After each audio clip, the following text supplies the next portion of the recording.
O Brasil é um país de discrepâncias sociais e econômicas. Discrepâncias também no que mostra talento e eficiência em ser primeiro mundo em determinadas áreas e falta de ambição e comprometimento para corrigir o que ainda são sinais de terceiro mundo.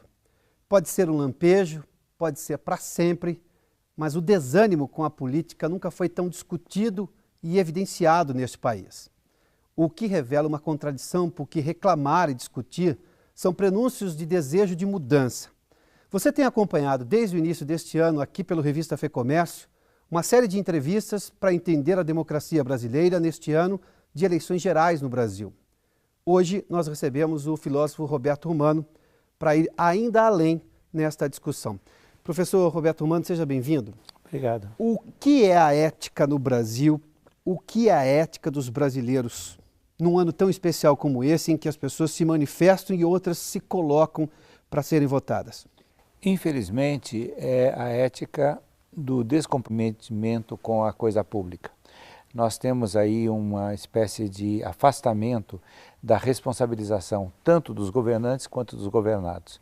Você não tem aquela preocupação de salvar e de guardar o patrimônio tanto físico quanto humano do país. Então você tem um desgaste permanente dos valores morais, dos valores políticos, dos valores econômicos. E isso interfere diretamente na forma como lidamos com o que é público nesse país, que ao invés de ser tratado como de todos, passa a ser de ninguém? Exatamente, e com a possibilidade de você não deixar para novas gerações um aporte de riqueza, não apenas física, mas também espiritual.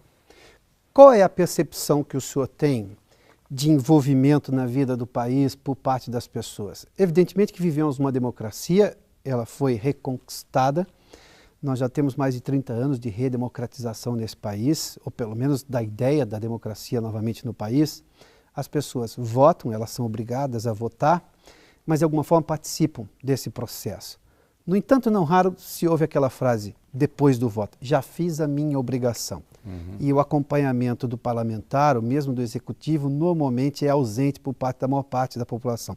Mas a minha pergunta ela tem como acompanhar? Ela tem como interferir durante aqueles 4 anos de mandato? É muito difícil. Veja, nós não temos a cultura democrática da responsabilização. Esse é um ponto sério. Porque a nossa tradição política e de Estado e de sociedade ainda tem as marcas muito fortes do absolutismo. O absolutismo é aquele regime que centralizou o Estado na mão de uma burocracia e do poder executivo exercido pelo rei ou pelo primeiro-ministro. Então, nessa linha, o Brasil, quando surgiu para a história, em 1500, já o absolutismo reinava em Portugal e na Europa. Então, essas marcas se tornaram indeléveis. Um dos aspectos mais tétricos do absolutismo é que ele é todo fundado no favor. Né? Então você depende daquele indivíduo que está próximo da corte para conseguir determinadas coisas.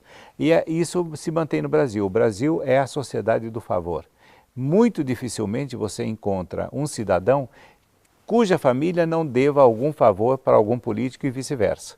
Então esse favor se universalizou. Né? Então você não tem aquela distinção nítida que é próprio da democracia instaurada no século XVII na Inglaterra e depois nos Estados Unidos e na França, essa separação entre o que é do público e aquilo que é privado. Também do ponto de vista da governança, né, da administração. O próprio do absolutismo é que não havia distinção entre o cofre do rei e o cofre do Estado. E nós mantivemos isso, os nossos políticos vivem nessa ambiguidade. Então, aí você tem... De tornar a coisa pública para uso privado. Para uso privado. Que é a história do uso de jatinhos durante o final de semana, assim, que esteja a serviço do Estado. E que passa pelo favor. Né? Sempre o político está procurando o favor de um empresário, o empresário está sempre procurando o favor do político. Então, esse é uma ambiguidade que precisa acabar urgentemente no Brasil. Indo para essa lógica de como que a opinião política divergente do Estado que se tem hoje no país pode gerar perseguição, o senhor tem uma expressão sobre o que anonimamente é feito pela internet, ou com pseudônimo, que também é falso, que não deixa de ser anônimo em algum momento, isso chama de rede de ódio. Essa rede de ódio que persegue quem destoa ou quem quer discutir por um outro ponto de vista. Isso é sinal de barbárie usando a tecnologia que significa desenvolvimento? Exatamente. É uma contradição? Exatamente. Veja, os filósofos das luzes, eles não eram ingênuos, eles acreditavam na técnica, mas eles sabiam que era preciso um desenvolvimento espiritual e moral. Que o ensino, por exemplo, não deve ser apenas técnico, que deve providenciar formas superiores de comunicação e de respeito ao outro. Não é? Isso se chama democracia. Não é? Então, nessa medida, nós no Brasil estamos sempre refazendo, não é? E caindo na barbárie. Não é? Então, nós temos aí uma deficiência ética, quase que eu diria originária. É muito difícil você mudar essa situação dessa ética, dos amigos tudo, para os inimigos a lei. Né? Então, isso é um ponto difícil. Professor, dentro dessa lógica de reforma eleitoral, nós estamos num ano especial no Brasil e sempre o assunto de reforma, seja tributária, seja de relações do cidadão com o Estado, essa lógica de reforma sempre é retomada. O que seria o primeiro item da sua reforma eleitoral para se mudar essa lógica do desânimo com a política que está muito premente hoje, muito presente no cidadão brasileiro? Eu teria três sugestões de uma pessoa que você disse que nasceu nos anos 70, eu nasci em 46, portanto eu já estou nos 70 anos e já acompanhei muito a vida pública brasileira. Veja, eu teria três formas de encaminhar essa questão. A primeira e mais ampla e mais difícil e que demanda mais tempo seria a federalização do Brasil. O Brasil não é uma federação. O Brasil é um império comandado pelo Executivo Federal. Né? Os estados e municípios têm uma muito pequena autonomia. Né? Esse é o primeiro ponto. Que depende do favor do Executivo a todo momento? A todo momento. Para ter apenas o direito à lei, é isso? Exatamente. E mais, você veja, do ponto de vista financeiro, o aporte principal vai diretamente para o Ministério da Fazenda e o Ministério do Planejamento. Os municípios e estados ficam à míngua.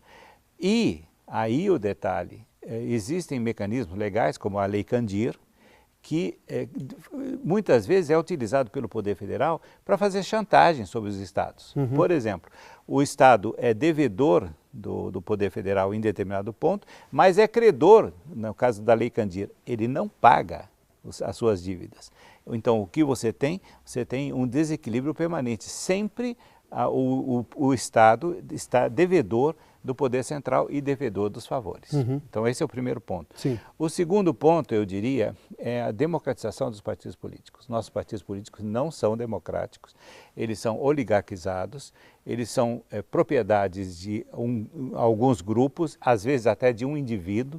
Você vê que existem indivíduos que estão presos por prevaricação, né, que foram condenados até do mensalão e que definem de dentro da prisão alianças e posições do seu partido. Quer dizer, eles continuam donos, eles são proprietários. Né? Você não tem uma coisa muito comum em outros países, como nos Estados Unidos da América, você não tem eleições primárias nesses partidos. Portanto, o eleitor de base, ele não opina. De tal modo que, quando chega na urna, o prato está feito. Ele não interagiu com a direção do partido. É uma segunda escolha, Exato. Nunca a primeira. Nunca a primeira. Então, esse é o segundo ponto. E o terceiro, você tocou muito bem nisso aí, é preciso urgentemente aprovar pelo menos um dos projetos, são 11 projetos, de regulamentação do lobby no Brasil. Né? Porque a não existência da regulamentação do lobby faz com que parlamentares e até mesmo executivos e mesmo setores do judiciário ajam como lobistas no momento em que exercem o seu mandato e o seu trabalho. Só que não é transparente, Exato. É travestido de alguma institucionalidade, é isso? Exatamente. E aí você não tem a responsabilização. né? O último projeto apresentado na Câmara dos Deputados foi de um deputado do Partido dos Trabalhadores aqui de São Paulo. Ele previa, por exemplo, um tempo de afastamento do cargo para exercer o lobby de forma legal. Ele previa 1 ano de afastamento. Eu acho pouco. Mas já é muito, porque o que você tem, muitas vezes você escuta dizer, né, a bancada X, a bancada Y no Congresso. Na verdade é um lobby, né? E só que é um lobby que, na verdade, não chega a sequer defender bem os interesses de quem está desejando a instalação de determinadas normas legais, etc. Ele é feito na base do favor, e aí eu diria, sem nenhum temor, na base da troca do favor, né? Neste ano de eleições, nós fomos a Brasília ouvir o recém-empossado presidente do Tribunal Superior Eleitoral, o ministro José Antônio Dias Toffoli. A conversa foi sobre essa premente necessidade de uma reforma eleitoral no Brasil. Professor Roberto Mano, eu convido o senhor a acompanhar conosco o trecho dessa entrevista. Nós votamos para presidente da República. Então, se nós formos analisar as eleições agora de outubro de 2014, existem registrados no Tribunal Superior Eleitoral 11 candidatos. As pesquisas eleitorais indicam 3 em primeiro lugar na disputa eleitoral, aí acima dos 2 dígitos de intenção de votos. Quem escolheu esses 3 candidatos?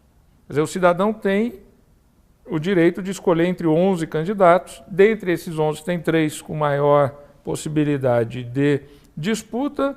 Mas quem que escolheu esses 11? Quem que escolheu esses 3? Houve participação popular na efetiva escolha? Então, que democracia é essa? E a política tem que se adornar.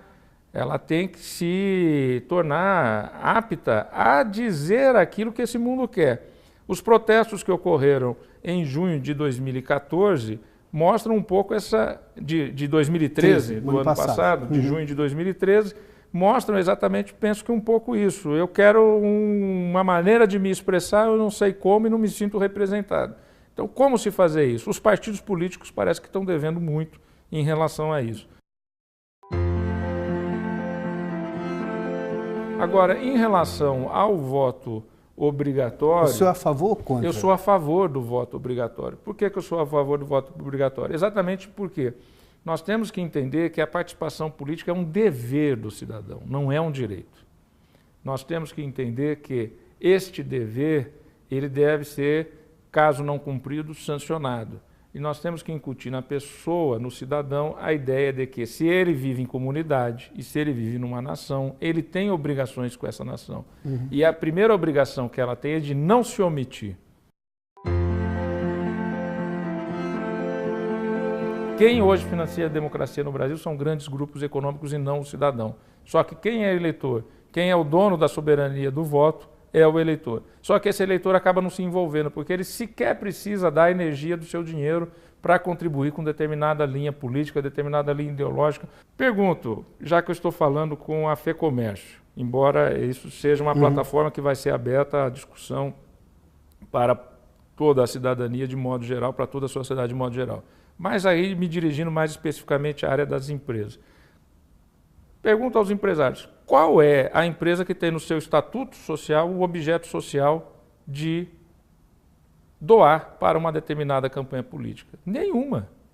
Não é papel das empresas, não é papel das pessoas jurídicas participarem da atividade política estrito sensu, da atividade política. Não que os sindicatos patronais de empregados, as associações, as federações não têm o direito de opinar, de dizer, de falar. É óbvio que tem liberdade de expressão e responder, né, ou reivindicar em nome da sua grey, do seu grupo, dos seus filiados. É óbvio que tem, nós estamos na democracia e é para isso. Mas aí a outra questão é a seguinte, mas a contribuição financeira, essa contribuição financeira, ela não acaba ocupando um espaço que é do cidadão? Porque os partidos e as candidaturas, de vez de procurar o cidadão para doar, ele procura as empresas. Professor Roberto Romano, o ministro é favorável ao voto obrigatório, ao financiamento público de campanha, mas por onde passa então essa reforma que é vista agora pelo presidente do TSE, com alguma ideia de aproximação? Aliás, há uma semelhança do que o senhor defendeu, de prévias ou de alguma coisa em que o eleitor possa participar lá atrás, quem vai ser o candidato do partido para, evidentemente, concorrer com o de outros partidos. Essa lógica, o senhor, por exemplo, é a favor do voto obrigatório? Não. Eu entendo diferente do ministro que o voto obrigatório é um direito e um dever, mas é também um direito. Eu acho que pode ou não ser exercido. Pode ou não ser. Aliás, esse é um problema antigo da democracia. Se você pega a política de Aristóteles, ele mostra que, ele indica, né, que a Assembleia de Atenas se preocupou em multar o cidadão que não comparecia às eleições, né? Multar o cidadão e, sobretudo, o cidadão que, sendo eleito para a Assembleia, não comparecia, né? Então, aí é uma questão muito antiga que não depende dessa ou daquela sociedade, que é um ponto mais fundamental de toda a relação coletiva, né? Em toda coletividade você terá aqueles que são mais concernidos pelos assuntos públicos e aqueles que são mais voltados para seus interesses privados. Da balança desses dois lados é que você vai ter um nível maior da democracia ou não. Soracha, olhando para o cenário atual, o senhor vê algum processo de renovação da política brasileira, levando-se em conta que eu tenho pelo menos algumas candidaturas com pessoas mais jovens, a própria presidente que concorre à reeleição é nova na política do dia a dia, mas enfim está concorrendo a uma reeleição, não sei se eu posso chamar de um fator novo ainda. Há alguma lógica de renovação que talvez tenha sido gritada e pedida nas ruas recentemente? Muito difícil. Olha, veja, entre o que as ruas pediam e a resposta política, eu peso na minha balança, os políticos têm muito a dever ainda, né? Porque veja, quando apareceram as manifestações de junho de 2013, estava no Congresso, não é, um encaminhamento da PEC 37. Estava no Parlamento a atenuação da lei de responsabilidade fiscal. Estava no Parlamento a atenuação máxima da lei da ficha limpa. Foi apenas pela pressão, né, daquelas manifestações que eles recuaram um pouco. No caso da PEC 37, eles simplesmente deixaram de lado. Sim. Então, veja, o que me leva a pensar é que, evidentemente, não há uma adequação da política brasileira ao desenvolvimento. Você disse no começo que o Brasil tinha aspectos de primeiro mundo, né? E é verdade. Você teve dos anos 50 até agora, você teve uma urbanização absolutamente fantástica no país. Uma divulgação através da imprensa e através de novas tecnologias também fantástica, né? Mas tudo isso não é aproveitado. Por quê? Porque você tem uma superconcentração das políticas públicas do Poder Executivo Federal, que toma conta dessas políticas públicas ignorando a Justiça e o Parlamento, né? Então, no caso da ciência e tecnologia, você tem ministros que tentaram ampliar a capacidade científica e tecnológica do país. O ex-presidente Luiz Inácio da Silva, quando tomou posse no primeiro governo, garantiu que no final desse primeiro mandato, ele aplicaria 4% do PIB em ciência e tecnologia. O dado de hoje é de 1,7% do PIB em ciência e tecnologia. Então você veja o descompasso, né? Não apenas do Parlamento, porque a Comissão de Ciência e Tecnologia da Câmara dos Deputados e do Senado é quase que uma peça de ficção, né? E se não se discute de verdade, não se investe para valer, não se vai ao primeiro mundo de verdade. De maneira nenhuma, de maneira nenhuma. Veja, quando você tem, aliás, a tradição brasileira em termos econômicos, tristemente, é da exportação de matérias-primas, e nós continuamos, né? Não existe valor agregado em termos bem definidos. Por exemplo, a FINEP, através do presidente Glauco Arbix, promete uma inversão de bilhões nesse setor de inovação tecnológica e de pesquisa, né? O problema é que, com toda a boa vontade da FINEP, a fonte está no Ministério da Fazenda, no Ministério do Planejamento, né? É esse distanciamento que o senhor cita, por exemplo, da realidade brasileira e, evidentemente, do que seria o ideal e da conversa com o Estado brasileiro, e o senhor lá atrás falou que é difícil fazer uma aproximação do cidadão com a política porque ele não consegue escolher quem é que vai ser, se colocar ali para ser votado. Mas quem determina isso são os partidos. E são os mais velhos que estão no partido há muito tempo. É isso que precisa ser rompido, é isso? Exatamente. Veja, Piotr, eu não quero ser vulgar, mas nada mais parecido à estrutura dos partidos políticos brasileiros do que o futebol brasileiro, ou que o esporte brasileiro. Você tem os cartolas. Nós temos os cartolas da política, que, digamos, a idade mínima é de 60 anos para cima, né?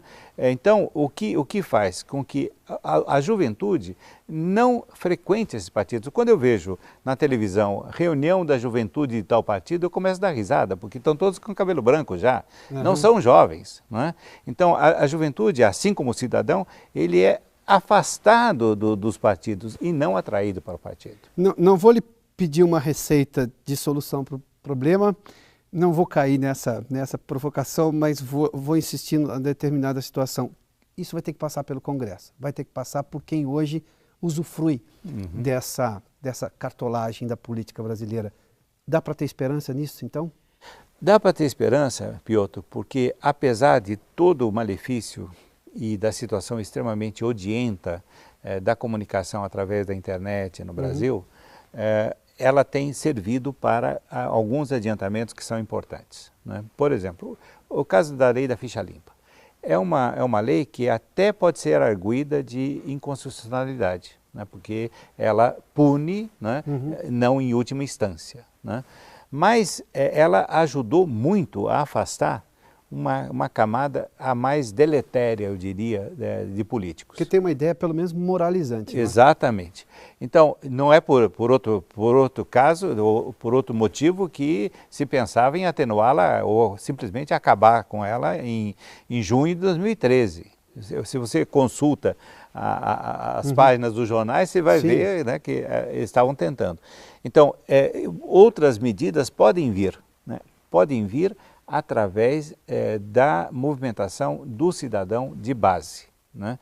O cidadão, ele está informado. Esse é um ponto que não acontecia até 1990, né? Você tem a divulgação imediata através da internet, que vai até o interior do Amazonas, até o interior de Goiás, etc. E isso tem como base também essa urbanização, né?